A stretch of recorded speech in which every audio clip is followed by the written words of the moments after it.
need to buy yourself a gun. What? Gun? Oh, what? Like a handgun. For personal protection. If somebody tries to mug you. What? What if your government tries to throw you in a can? What? You're gonna want a shotgun. Oh. What? An automatic rifle. And a lot of ammo. A gun? Yeah, a gun. We're all set to riot. Buy a gun before you lose your Second Amendment. Buy a gun. They'll burn you out like a Waco. They'll stick your ass in a camp. Check for the cops in riot gear. Gonna kick your ass and laugh. The revolution is on its way. Better lock and load your AK. Buy a gun, buy a gun, buy a gun, buy a gun, buy a gun, buy a gun, buy a gun before you wish you bought a gun. Buy a gun, buy a gun, buy a gun, buy a gun, buy a gun, buy a gun before you wish you bought a gun.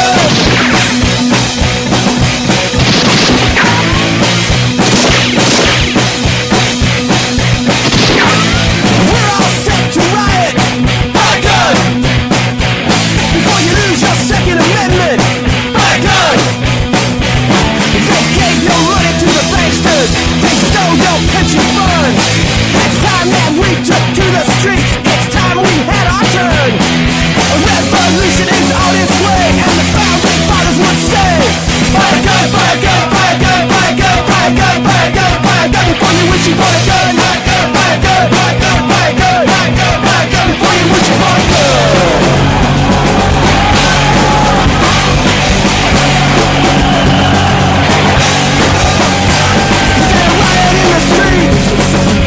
Revolution's not clean and neat, you gotta riot in the streets. Revolution's not clean and neat, you gotta drag them through the streets.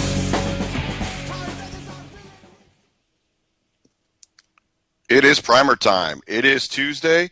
My name is Michael. And I'm sorry, I'm just kidding with you. It's Nicholas. Michael just dropped off. I'm going to go ahead and add him back. It's going to be an interesting show tonight. We've got... I hope it is an interesting show. It's already starting off that way, isn't it? It is. You know, welcome to Primer Time, where we take calls for other people's shows, and half the guests and half the hosts don't show up. And I will tell you this, we are also here to violate your safety. That's true. That is true. Have you had a chance to take a look at what's going on in Missouri and a couple different universities? Yeah, so here's the interesting thing that I see about this. Who out there among us remembers a gentleman named Michael Sam, who was the talk of the town for his singular achievement being that he was a gay football player. That's pretty impressive, gay football player. Yeah, we should make him into a hero or something. Well, you would figure that he played center, but he didn't. He was a defensive lineman. And he came out with a message on social media today that said that in all of his time at the University of Missouri, that he never once experienced any incidences of racial hatred or bigotry. That was followed by a delete of that message, and then a subsequent message coming out says that we need to stand by this student group 1950 or whatever it is, and one more voice added to the conversation is going to help. So apparently somebody grabbed the young homosexual and grabbed him around the neck and said, "What are you doing, knucklehead? You're supposed to be saying that this is the worst thing ever." That's right. And I believe that one of the worst things ever was, and this should require some sort of federal intervention, but a backwards poop swastika was found. So that invokes the Nazis, which means it's now immediately 6 million times worse than anything else. Oh. I'd like to ponder that one for just a moment, just because that one really stuck out at me, since that seems to be one of the things that CNN is pointing on, that there was a swastika made of feces found, there. Number one, if somebody is a white supremacist or, a quote unquote neo-Nazi, or somebody who fancies that, number one, I believe that they would make the swastika moving the correct way, which would be it branches off to the right. And secondly, I think it would honor it enough by not making it out of poo. So Yeah. like that one, this whole thing kind of like stinks to me. Like as it's a great big setup. It looks like her name is Melissa Click. She's a professor of mass media journalism at Missouri State. And It there's looks like actually this is, two of them, if I'm not mistaken. I think they're sisters. are they really? Oh, yeah. Because, everything's better in Some pairs, people right? children.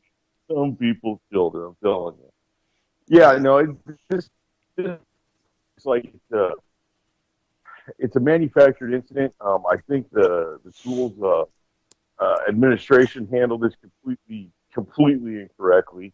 Uh, yeah, I think this one's going to have a little bit of sting to it. I think So here's the the ins and outs in this one is really quite simple.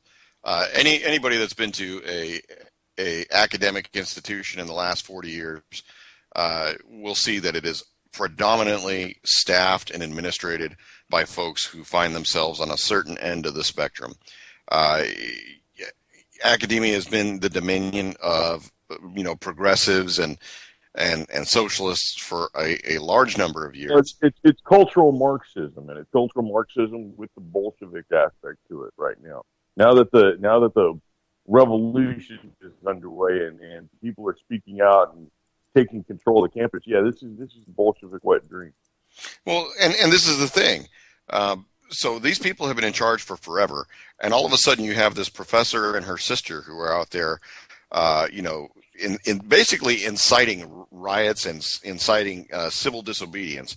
But it's interesting because a student journalist who was there on campus to document this goings on was told by her that he didn't have a right to be there. He didn't have a right to videotape anybody or get anybody's likeness on image, and not even to capture any sound. So the point is that you've got individuals who think that they can control what you do while they scream for the same protections from our Constitution that they only want for themselves. Yeah, I found it kind of funny that she said that after she requested some muscle to get some muscle there so they could manhandle this college photographer out of the way. They were going to call the cops. And I'm like, wondering, are these the same cops that last week did nothing but shoot black people? Because that's just, why are you going to call them? Well, she wasn't hoping to get the cops. She was hoping to get students who were protesting to do the brown shirt maneuver and pretty much segregate the folks who were there trying to do journalism. And one of the guys who she was talking to was supposed to be working as a independent journalist doing a piece for ESPN, because none of this stuff was ever taking traction until some of the black athletes. Until the football team. That's right. And it really wasn't the loss of the football. It was the loss, because from what I understand, their football team's in the shitter this season. But it was the fact that if they forfeit the game, they have to pay like BYU like $1 million or something. And of course, that threatens the education of the children. Well, think about anybody ever seen the movie The Jerk? Think of all the poor black stepchildren out there. Right. I don't know. I find this to be kind of leading into like what we were going to talk about tonight. We got a new gun bill in Congress. You want to give people some lovely detail on that? Yeah, so folks that have dealt with any layer of our government, especially if they've been a member of the military or somebody that relies on the taxpayer funds to get paid, we have the National Defense Authorization Act that goes through Congress and has made it through both the House of Representatives and the U.S. Senate as of this afternoon. And it now goes forward to the president's office for him to either sign or veto. And initial expectations are, based on what his press secretary said today, that the president, although not agreeing with some members of the provisions of the NDAA, will go ahead and sign the bill into law. One of the big things is that obviously the president wants to close the U.S. detention facility for terrorists at Guantanamo Bay in Cuba. To which he said that he will still likely go through and do some kind of unilateral executive action, whether it's a presidential memoranda, whether it's a executive order. He's going to go ahead and do what he wants to do in terms of making good on a campaign promise to close Gitmo. The other thing that happened, which is kind of interesting, was that as a runner on the bill itself, there's an opportunity for the U.S. Army to dispose of surplus World War II M1911 45 ACP handguns. Mike Rogers, who's a representative, a Republican out of Alabama, added the amendment, and while it was in the House Armed Services Committee during debate, and that provision has made it through.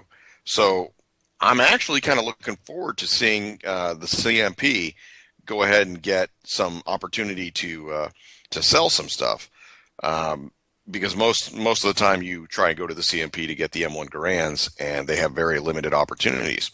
But there is not only limited opportunities, but the prices are nothing. You know, they're sort of proud of their items. Right, you know, right. You're spending a minimum of $750 to get yourself an M1 Garand, all the way up to, you know, somewhere like $3,500 for the, you know, super pretty sniper special. Right, and the other side of that too is it's. I would almost dare think that the 1911s, if they become available, or when they become available through this program, I'd dare say that they're going to be about $1,000 a piece. Yeah. Well, and you know, here's the thing: it's not just that you got to spend the $750. You got to be a member of a shooting organization or a gun club, and you know, you got to make sure that you have your good background checks and you're all good with that. So there's added cost involved. Right, and none of these weapons are like the preferred weapons of gangbangers or criminal thugs or whoever it is that wants to be demonized this week. According to Hillary Clinton, they are, because that's why she prevented those from being imported back when she was Secretary of State. So the Crips have that M block clip loading mechanism down there. You know. Yeah, they don't get their Crips thumbs. Hands prevent Grand Thumb. That's right. That's what it is. Right. All right. So we got rule number Representative Velasquez. Vasquez. Yeah. So this is weird. She's introduced legislation basically seeking to get mandatory reporting for lost or stolen firearms in order to create a national database for those missing firearms. And then additionally, the bill has a requirement for every firearm sold to be equipped with passive identification capability and impose a $100 gun tax for firearm sales. Another tax. Yeah, because of course these tax funds will be used to save the children and create national health care and fix the roads and the schools, right? Yeah, and you know, this is a woman who is elected from, you know, New York, which just about every other representative in that state is of the Michael Bloomberg opinion that firearms are bad, firearms are inherently evil, and anybody who seeks to have firearms should have their name blasted across the public, and you know, have their firstborn child circumcised by a rabbi with no other materials. That's kind of what they're looking for. And you don't want to really know how they stop the bleeding on that. Yeah, that's a subject for another show. So anyway, like House Resolution 3830 is seriously dumb. I would, if you feel like contacting one of your representatives, if you feel like that does anything in this day and age anymore, go ahead and contact them.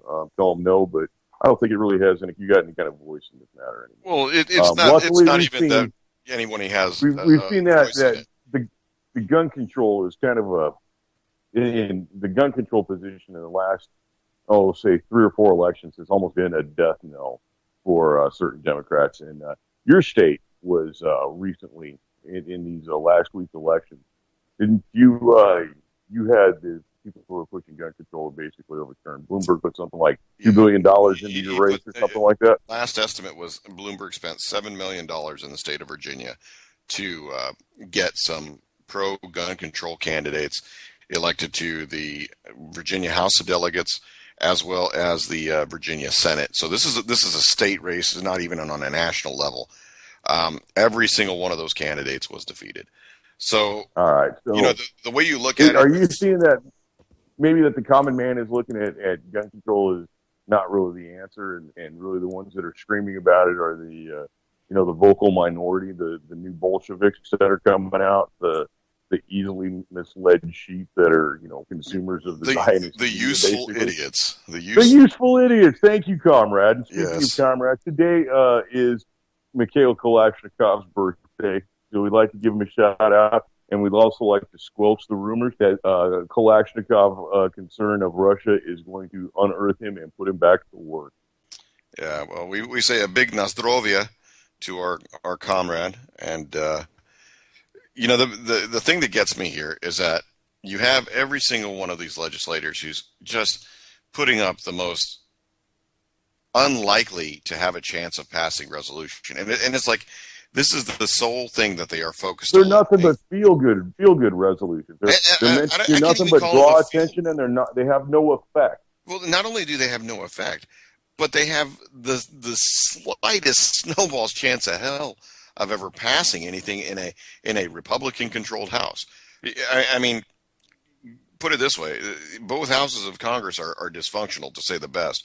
Oh yeah, it's a 535 retard pile up. That's for goddamn. Well, you're being awfully mean to retards when you're talking about them in consideration with It's Congress. because it's not their fault. Yeah, it's really not their fault, and this is the Congress's fault. Yeah, exactly. You're absolutely right. Yes, these people are willing participants. So the funny thing is that I think across the country, I think that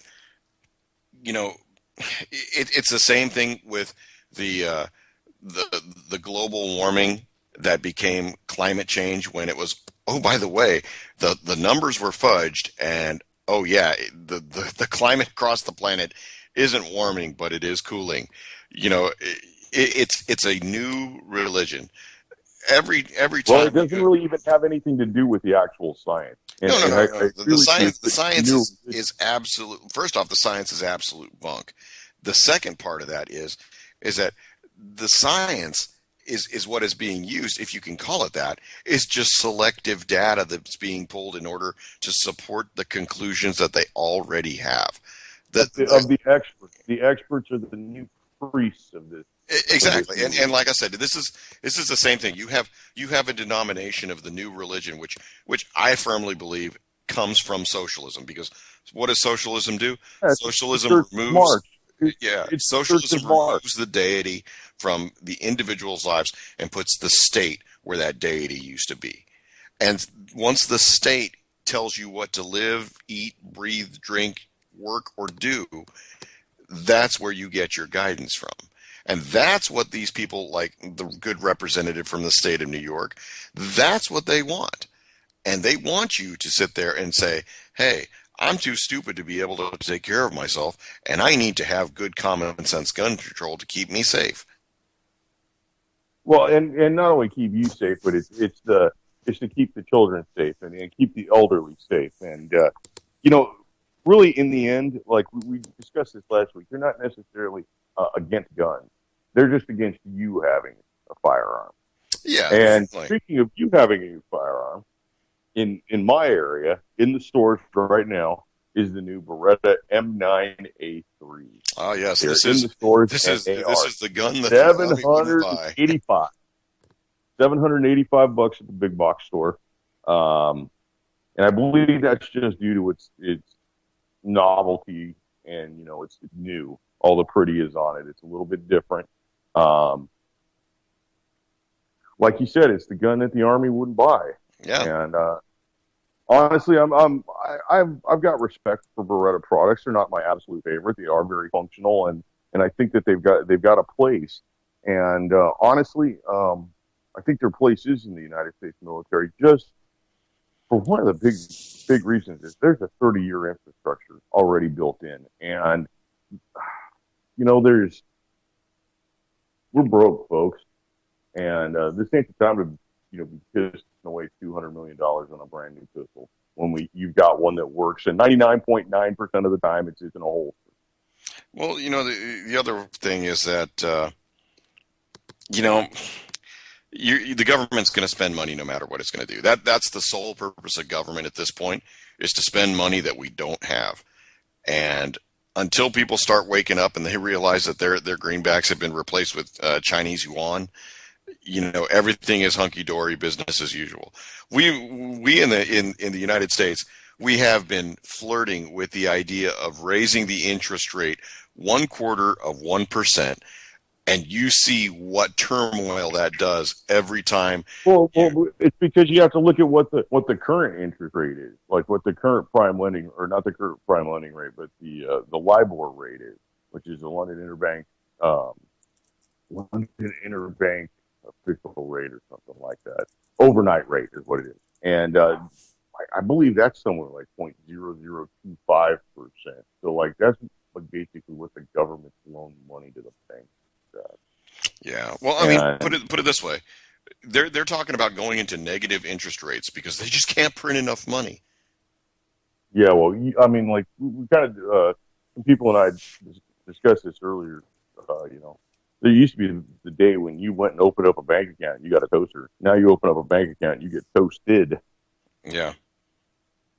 Yeah. So, anyhow, like with that the new Beretta, it was. I actually got a chance to pick it up and hold it. I did not get a chance to fire it or anything, but it's pretty nice. It has the Vertec grip, which is the thing that is most noticeable about it. It's not the shoulder Beretta thing that goes up, right? That's not the shoulder thing that goes up. No. Okay, just checking. It's very scary though. It is a very scary feature. Yeah. Is it black? No, actually, it's not black, but it is a shade of brown. So still be aware. Be aware. These things are scary. And it's two-tone, which I don't understand the military's need for two-tone. Well, I think that is the Cerakote that the Army said had to be a requirement. Right, and I do. I kind of like the requirement for a Cerakoting. It creates for an ease of maintenance and a serious measure of corrosion resistance. It's pretty nice. It was evenly finished on the one that I saw. It didn't look like it was spray can or rattle can or anything like that. The big thing is the Vertec grip, and to me, it's got a wraparound rubber grip on it, but the Vertec grip versus the standard 92 grip is it's a flat, straight grip, whereas the 92 grip has a palm swell on the back and a little hump on the back, which kind of gives it its distinctive shape. As the silhouette of the pistol of the 92 is pretty much everywhere. Yeah, it's on pretty much every no gun sign. It was in the Sopranos TV show logo. It's a kind of recognizable aspect of the firearm with the new 93 with that Vertec grip. I like the palm swell a little bit more. I'm not necessarily a fan of the Vertec grip.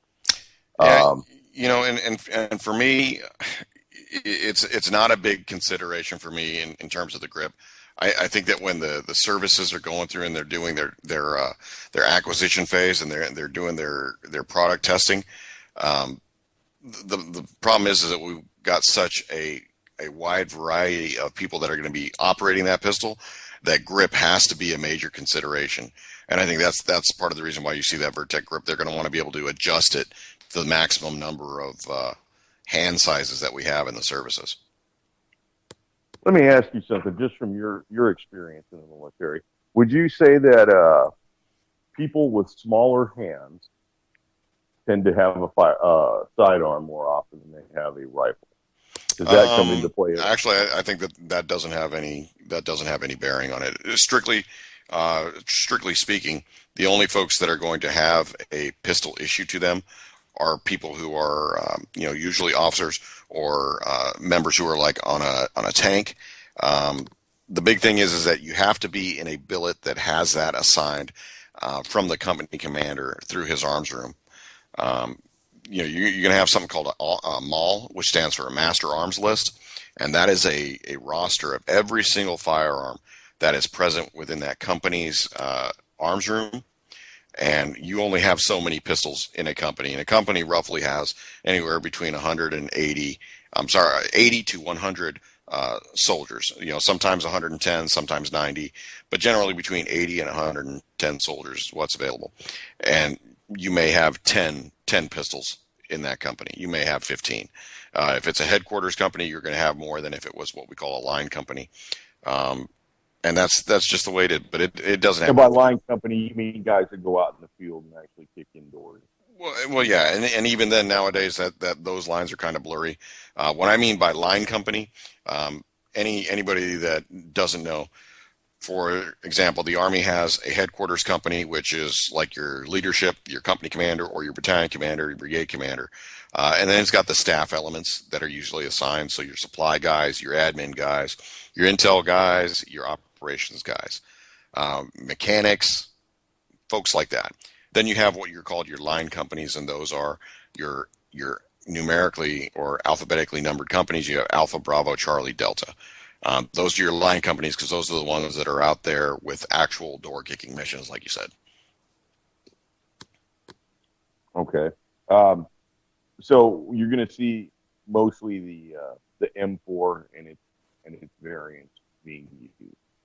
Yeah, at least for the Army, because the M4 is the standard carbine that we use. You know, if you're in a U.S. Army unit and you're using an M16A2, you must be in the National Guard that hasn't upgraded, or you must be in the bowels of the Pentagon somewhere where you never shoot. Okay, yeah, that's kind of so they do keep those still in stock. Well, they keep them in stock, but I mean that's usually something that goes out to the foreign military sales. You know, the U.S. Army. I can tell you since I would say even late 1997, I have not fired an M16A2 since then. Wow, well, that's a good long time. Oh yeah. Well, you know, we're talking like you said, years. The military is wanting to spend money wantonly. And as in my case on this one, I think it's just without prudence. I truly do.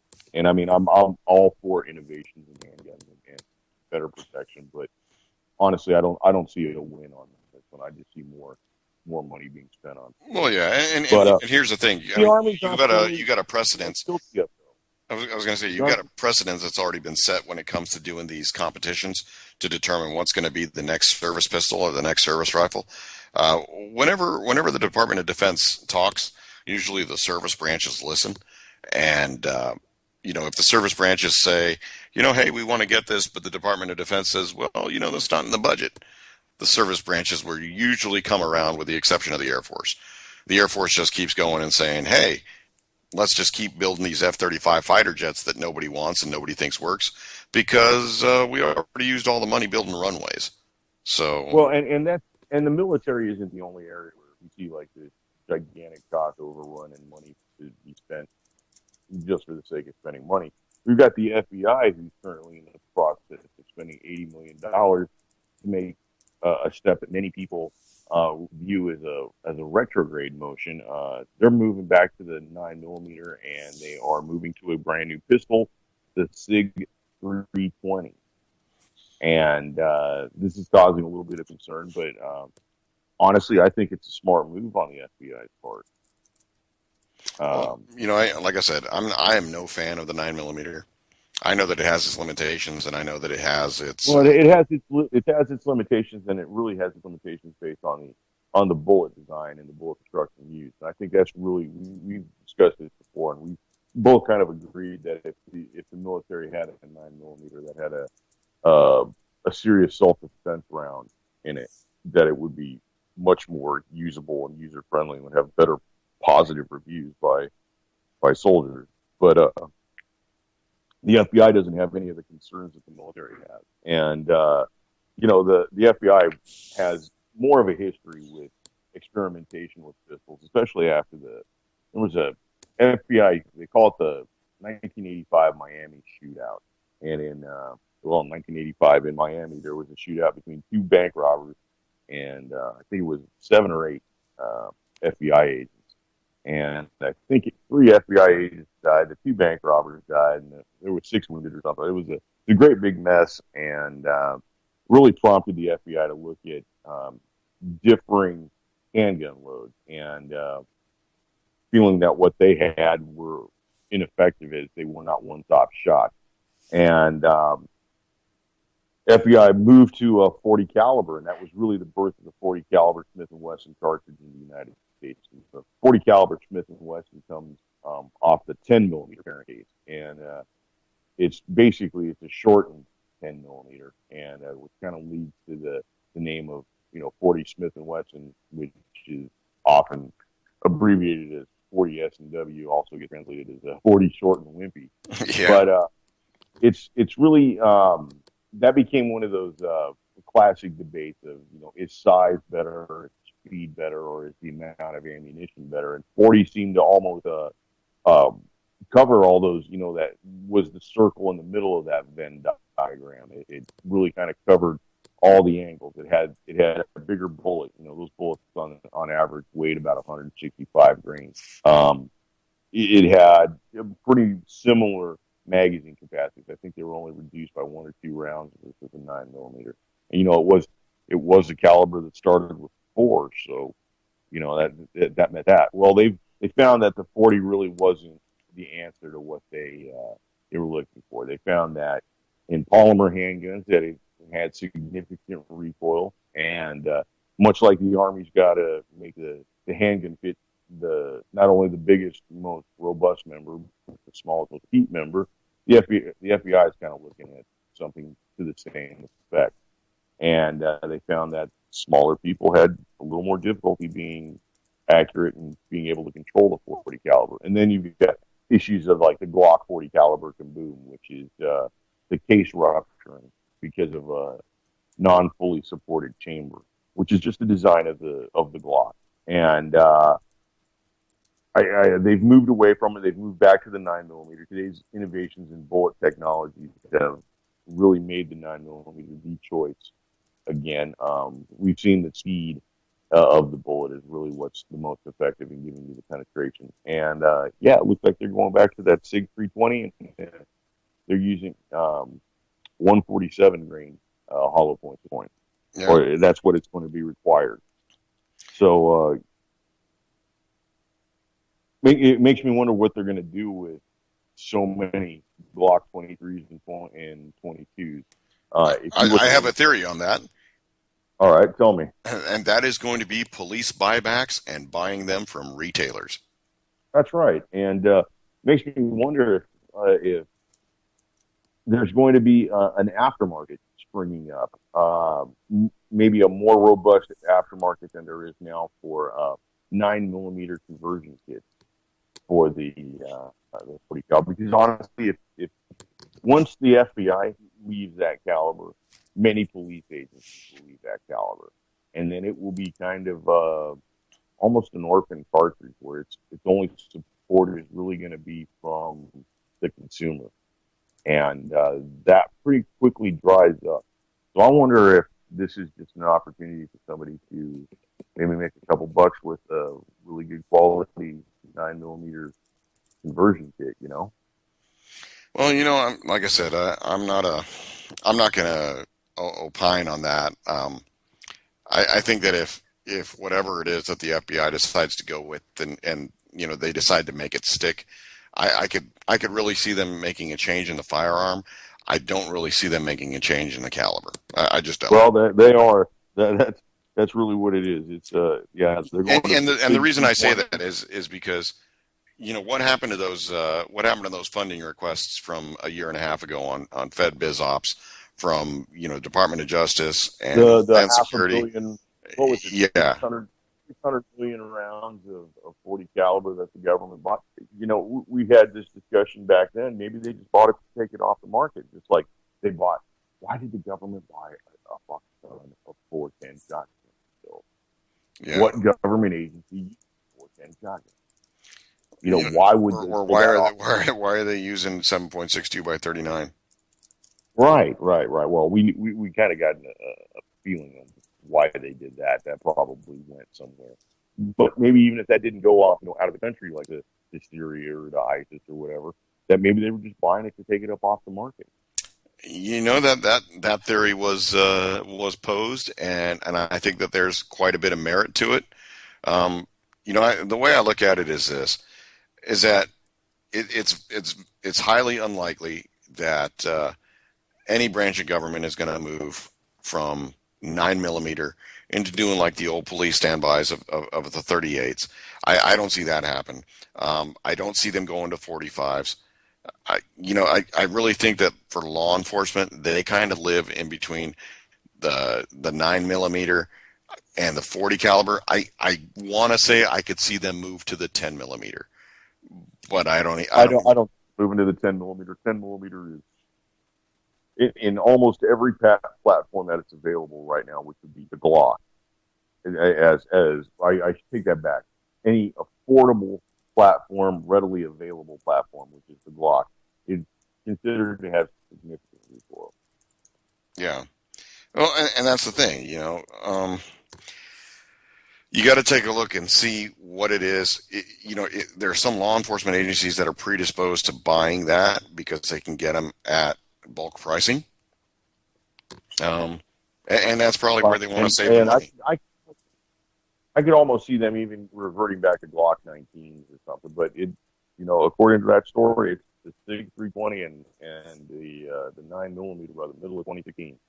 So stands to reason that there are going to be some law enforcement trade-ins coming in. So I'd almost start pricing out one of those 9mm conversion kits. Yeah.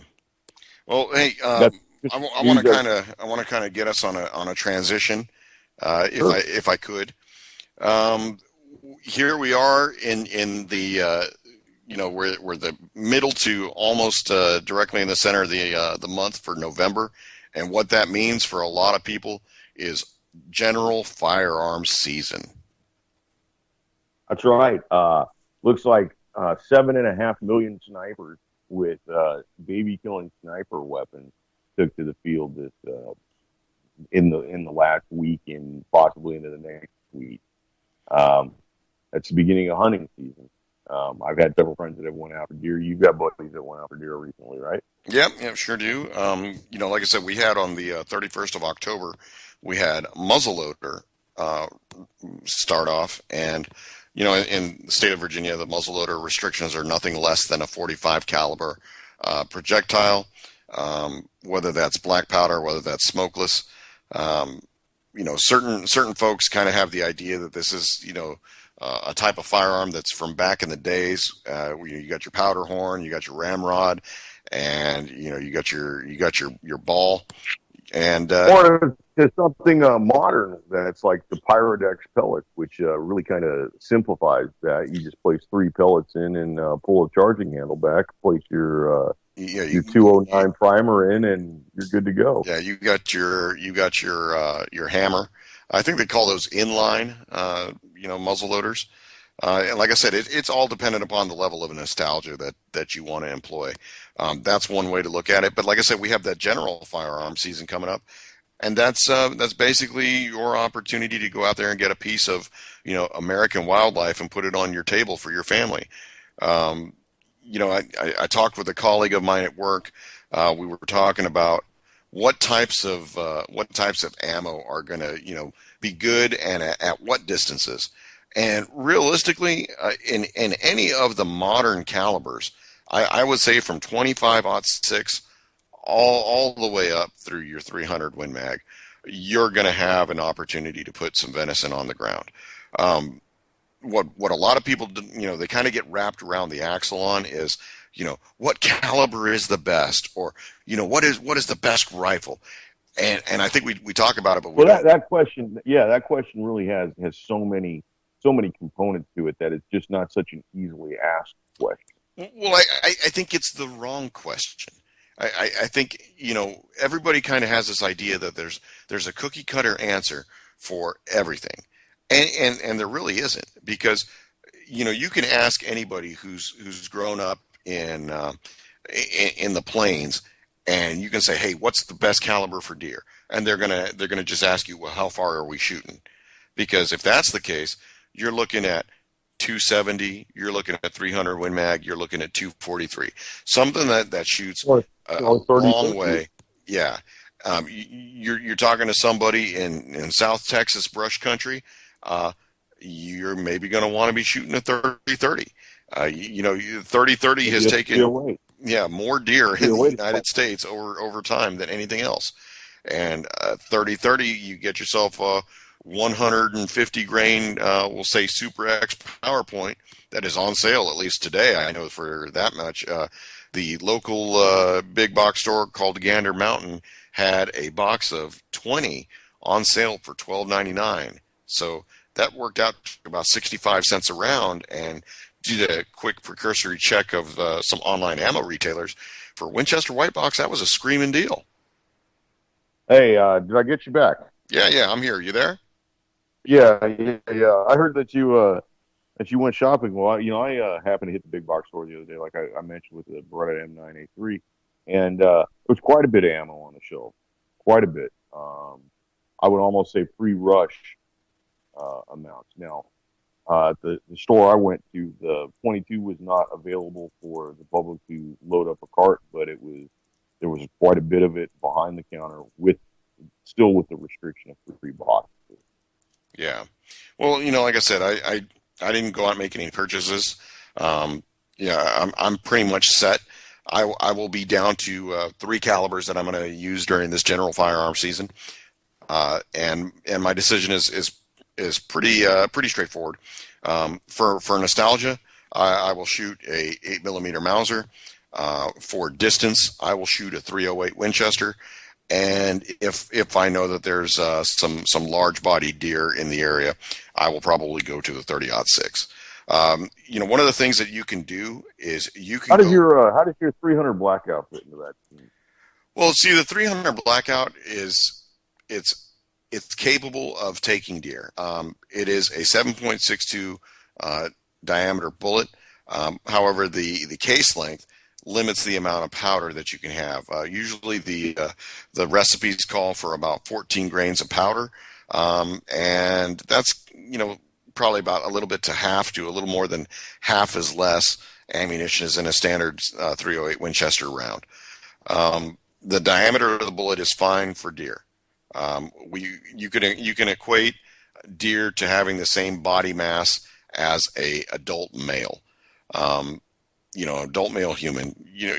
White-tailed deer out where I'm at rarely get above 250 pounds. We're not talking about Canadian white-tailed deer from Saskatchewan. We're talking about your average American whitetail from Virginia.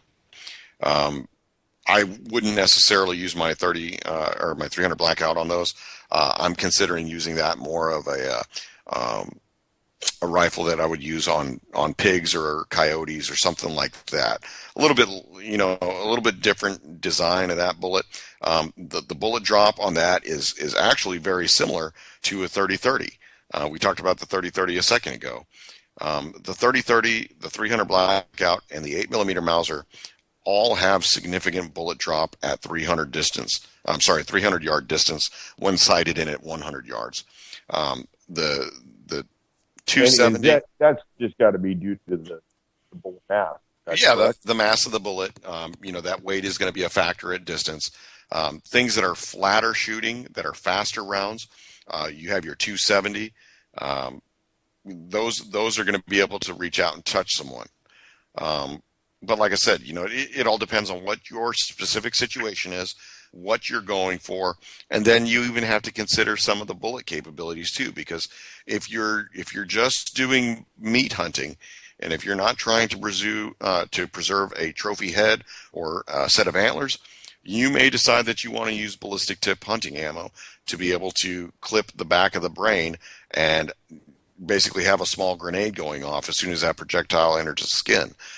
Whereas you decide that you want to go ahead and preserve the animal for a trophy, and you decide that you want to go ahead and use lead-pointed ammunition.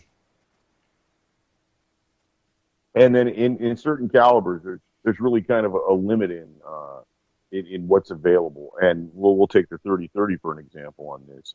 Just due to the tubular magazine design, it kind of eliminates certain bullet points. It eliminates Spitzer point bullets right out of the box, just because of you run the risk of jarring that magazine and having a bullet point impact the primer on the round above it, and setting that off in the tube, which would basically ruin the rifle.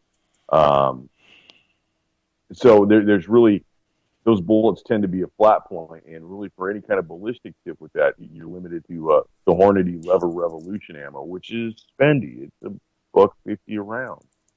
Well, it can get spendy, and like I said, you can go online to the price aggregators. You can find, whether or not you're going to be able to do better buying in bulk purchase, or whether you might be able to find somebody who's got a sale or a special on, a box of 20. I'm a big fan of going to the local Walmart, seeing what they have in the shelf. Chances are, because you'll be able to get some of the standbys, you'll always have you'll always have 270. You'll always have 30-06. You'll always have 30-30. You'll always have your 12 gauge and your 20 gauge. You always have your 9mm. You always have your 40 caliber, and you always have your. But not always, because as we saw during the rush, a lot of that disappeared. There was a lot of that. Let's just say the 17 rimfire that had been sitting on the shelf for 2 or 3 years. A lot of that became, I'm getting a 17 because there's a lot of that sitting on the shelf. Well, there's none of that on the shelf today.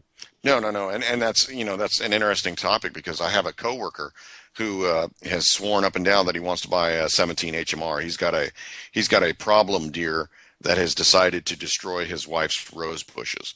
And he's a firm believer in not letting anything go to waste, but he hasn't been able to find a 17 HMR with readily available ammo in stock. And why would you use the 17 HMR on it? So here's my theory, and this is very similar to why people use the 22 Hornet on deer. They want to be able to shoot a deer without having a lot of noise. So this is probably in an area where maybe firearms are not permitted, or maybe the neighbors frown upon that. And that's what I'm thinking. That's not confirmed, but I can't see any justifiable reason to use a sub 30 caliber cartridge on a deer. Some people swear by 25-06. I personally wouldn't do that. I'm of the opinion that I need a 7mm or larger, which 30 caliber will do, and that's just the way I was brought up. But can you get the job done with a smaller diameter bullet? Certainly. Anybody who's ever heard about those folks feeding their families in the 1930s off the backs of deer, quite often we're using 22 caliber ammunition. So it can be right, and once again, it comes down to bullet placement. Certainly, and yeah. The energy delivery of the bullet. A complete dump of the energy of the bullet. You don't want anything passing through it. You want all that energy to stop in the target. And bullet placement is the key. But still, I just think for pure ethics reasons, when hunting, I think maybe 243 or even 5.56 should be the minimum used for stopping a deer. I really don't think a rimfire cartridge is. Yeah, is right. I will tell you that most states will set a minimum caliber requirement, and for what is considered large or medium game, rimfire ammunition is not to be used. So definitely take a look in your state's hunting or trapping guidelines and regulations, and know the law in your jurisdiction. There's nothing worse than getting a visit from Mr. Green Jeans after you're, putting down a deer and you're sitting down to clean it out, and he walks up and takes a look at your rifle and can tell just by on sight that you're already in violation of a statute. Quick way to lose your firearms. You lose your gun, you lose your right to hunt, you can lose your vehicle, you can have a night in jail, a couple nights in jail. It could be a day ruiner. Yeah. So the way I look at it, I was talking with his coworker, and he's a novice shooter. He's actually come into some firearms. He had a death in the family, and his father-in-law willed him some firearms. And an interesting story is that he has a .338 Winchester Magnum, and he was surprised that when he saw a box of 20 rounds for that .338 going for $55. Yeah, it's a tad more than getting a 550 round bolt box to 22.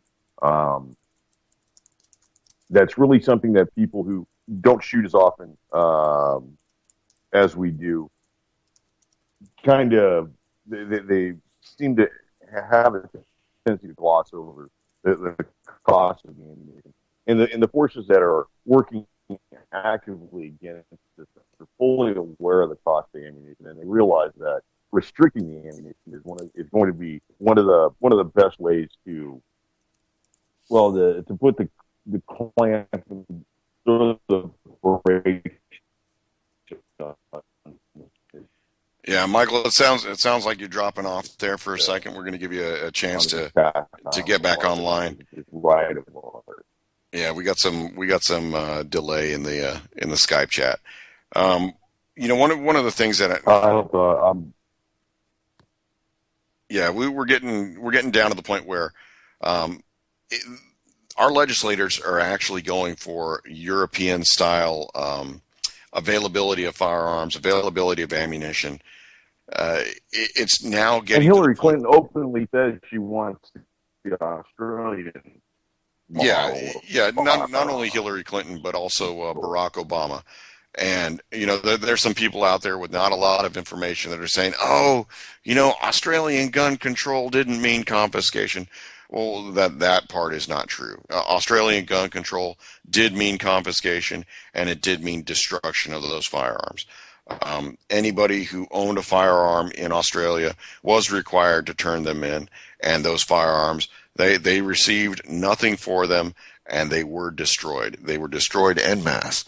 They did receive compensation, but the compensation was the equivalent of like $60. Right. So in effect, they did not receive the value of those firearms. They got robbed. Exactly. So here's the thing. When you see these legislators that are out there and they're pushing this idea of making ownership of firearms financially unattainable for the average person. What does that really say to you? As the average citizen, what the push is now is that you don't have a means to defend yourself. You have to rely on the apparatus. And we see this in other methods as well, other methods against control. Several states have, California, for one, has a safe gun roster. Minnesota has a melt test. Yeah. For firearms. Yeah. Michael. And these are ways to weed out cheaper materials, which weeds out the lower price handgun, which in the end has the effect of denying people are of you there? Yeah, I'm here. You're fading in and out. I think we got a bad Skype connection, but I apologize for that. Yeah. Hey, let's hit some gun safety while we're at it. Yeah, please do. All right. First rule of gun safety: every firearm is loaded until you visually and physically inspect and verify that it is not loaded. Rule number 2: you keep that muzzle pointed in the same direction at all times. Don't cover anything you don't wish to destroy. Rule number 3 is know what target is, know what is beyond your target at all times. And rule number 4 is the most important rule: keep your booger hooked off and bang. Nothing goes off. It has to be cold. So, yeah. Don't be negligent. Be aware of everything. Well, and like I said, so be negligent. You gonna get out in this coming week? Yeah, I'm actually my hunting partner called me about an hour before the show. He was out bow hunting and he put a shot about 10 yards on a doe. He hit the doe square. She did run, so tomorrow morning I will be out searching for a deer. Hopefully, she's not coyote bait. It happens with the best of hunters. It doesn't always go according to plan. It's not like it's always on the TV where the deer takes the shot or the arrow and drops on the spot. Taking a life is something that's it's not easy for everyone to do. But if you consume anything and you're not a vegetarian, that life has to die somehow. When you're talking free range, non-GMO, sustainably farmed, I don't think you can get any better than the American white-tailed deer. And like I said, this is the time when I've got one deer in my freezer, thankfully enough. I'm looking to go out and get a couple more. Um, Support your state's efforts for conservation. If you've already bought your hunting and fishing license, good on you. And if you haven't, consider going out and getting some firearms training so that maybe next year or one of the following years you can go out there and participate. Give you an opportunity to get out there with nature. It's therapeutic to me to actually be sitting in a stand, not hear any phones, not hear anybody talking, and just listen to the sounds of nature. And I'll tell you that when you get up there and you see those group of deer walk by and they're oblivious to your presence, your heartbeat alone should be enough to let them know that you're excited. Because I'll tell you, mine beats out of my chest every time. And you're surprised that they just can't hear you or smell you. Smell the excitement coming out of your pores. Huh? I tell you what, it's to the point where I almost think that my heart is going to beat so loud, I'm just literally going to fall out of my stand. And I think that as long as I have that, I'm doing the right thing. Because if I were to ever lose that anticipation and the excitement, I would think that I'm in the wrong line of a hobby. Yeah, you're done. Your time is done. You've already had your fun. Yeah. So, definitely going to get out there. 14th is the beginning of general firearms season. Goes through the 2nd of January in my neck of the woods. So I'm going to have a lot of opportunities here between the next 3 months trying to knock something down, bring it home, and definitely give a range report depending upon what I use and what I take. And generally, I'll be able to find a bullet if it's a good shot, and if not, it'll be a pass through, and fat chance of that happening. So well, that sounds like a blast. I'm gonna try and get out this week and just do some target shooting. It's been a while for me. I'm feeling almost a bit rusty. So it'll be nice, and I'll probably shoot 9mm. Oh, awesome. Well, definitely let us know what you're shooting. I want to give we got like 3 minutes before the bumper plays, but I want to give a big shout to our listeners out there, bringing up some topics, hoping that we can try and answer some of your questions as we got the show going. Like I said, we're two guys that are talking about what we like, and we appreciate being able to have this platform from Jules getting us that opportunity to get that out there. So, Michael, it's great to hear you again. Nick, it's wonderful to speak with you. It's beyond just being like a show host, brother, and it's always good. It's always good to talk with you, no matter what we talk about. Yeah, UCY. There's really nothing else like it out there. It's really an opportunity for everybody, like guys like us who have our very own opinions that really don't mesh with a lot of other people's opinions, and gives us an opportunity to speak where we really wouldn't have that opportunity anywhere else. Lots of great programming. Jules is she's a maestro. I mean, she's built UCY into a self-sustaining, almost fully automated platform, and really just the technical innovation behind that just astounds me. I've got nothing to do with that kind of skill, and it's just really kind of amazing to me. So, yeah, this is a gift we have, being able to speak with you and speak amongst ourselves about something we really like, something we enjoy, something we fervently believe in, and something that we believe is important to our individual but our collective survival of people. And time is coming short, and your safe space is the next to be violated. Yeah. Well, hey, just want to make sure that everybody gets a chance to catch their latest debate on their local stations. So, you're going to be. Yeah, I think we're in the way of that tonight. Yeah, we are. We are. Which is better for us and better for them. That's the way I look at it. You know what? I'll tell you what. As far as it goes, I think that they're all scumbags out of 330 million. All right, 8 or 12 people get from. But as long as we're going to choose from that, I say Trump new. All right, you guys take it easy. All right, hey everybody, thanks a lot. UCY.